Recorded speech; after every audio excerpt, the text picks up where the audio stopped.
It's time to make my pick. It's time! Well, if you already saw our matchup analysis done by Austin Cox each week, you got to see my prediction. Well, I'm the boss, so I'm going to pull rank here and be very wishy-washy.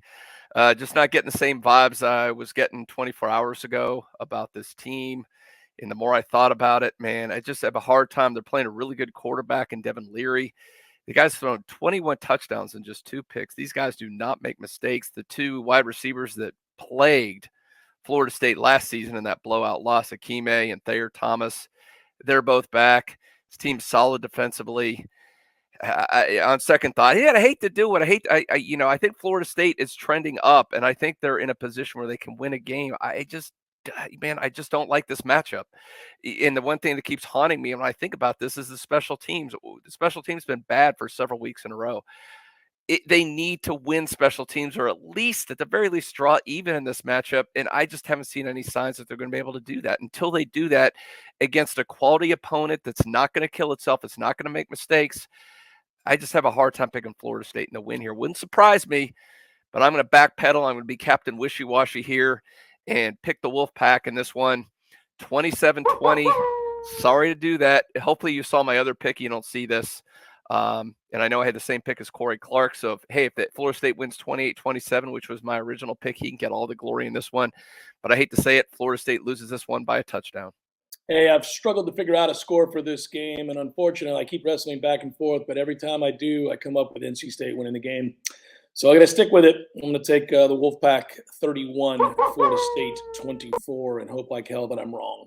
What's up, sports fans? It's Corey Clark here with your favorite weekly tradition, me trying to get a football game as wrong as possible in his predictions.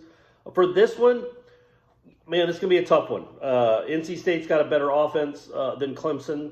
But a worse defense. Florida State's going to have to play better than it did, probably on both sides of the ball, to have a chance in this one, though. But it's only a 3.5 point spread. This isn't out of the realm of possibility. If the offense can hit a few big plays against this defense, and they should do better than they did against Clemson, because that's a whole different animal. And you're going to have to hold NC State to some field goals. They are going to move the ball. That quarterback is good. They give him time to throw. He has good receivers. They are going to move the ball between the 20s. You got to have to make sure you have good red zone defense. But I think you will. I think you win this game. It might propel you to this bad boy right here. I got the Noles winning in a tight one, 28-27. Well, guys, I've got a little bit of bad news. Unfortunately, I am picking Florida State to lose. No! I'm going with NC State this week. I'm picking the Wolfpack to beat FSU 27-20. I think it'll be a close game throughout. I think it'll be a one-possession game most of the game. I think Florida State falls in the fourth quarter to the Wolfpack. Underdogs again this week at home. And really the biggest question for me is, will Florida State have enough to make a bowl game and win the last 3 if they do drop this game? So are they essentially in a situation here where they need to win this one to still have a legitimate shot at a bowl? And all the practice and the benefits that could come with that in December. But I am going with NC State to beat FSU 27-20.